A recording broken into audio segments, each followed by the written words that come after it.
Прости ми, од срце кажано, завек научено. Збор што не значи покор, туку начин да ви го промени животот на подобро. Денеска е прочка, кога секој секому бара прошка. Христијанството научи да проштеваме. Празникот е ден пред великденските пости. За отец Бобан најголема благодет е човек од срце да знае да прости и од лутината да научи, а не да живее со неа.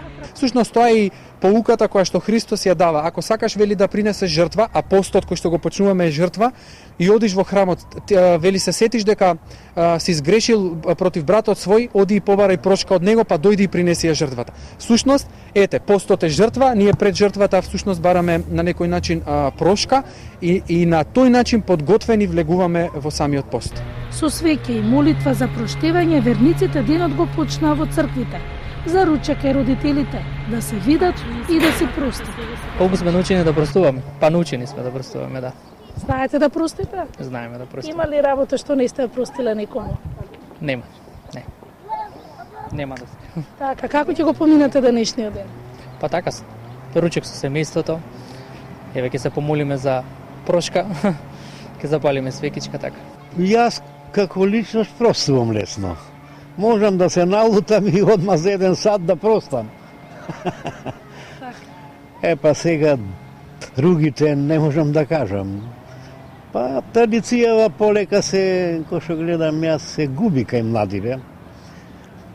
Полути ли се луѓето, поли и потешко простуваат? Што мислите? Па потешко простуваат, како некогаш. Некогаш и колку лути да беа, на тој ден ќе поедеа и ќе се простеа. А сега не. Без кајање и проштевање се губи суштината на односот помеѓу луѓето, но и односот помеѓу луѓето спрема Бога. Кој проштева, тој љуби, а кој љуби, тој е од Бог и Бог е во него.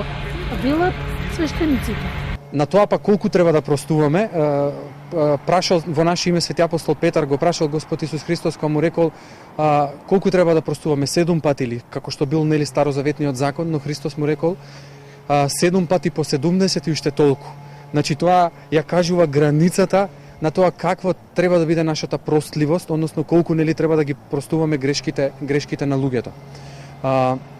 Простувањето е сушност состојба во која што треба да пребиваме постојано да живееме, угледувајќи се на Отецот наш небесен. Луѓето секогаш сакаат да веруваат дека ако нешто направат за голем празник, ќе имаат повеќе среќа.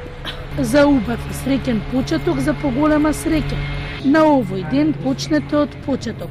Заборавете ги лошите моменти со луѓето.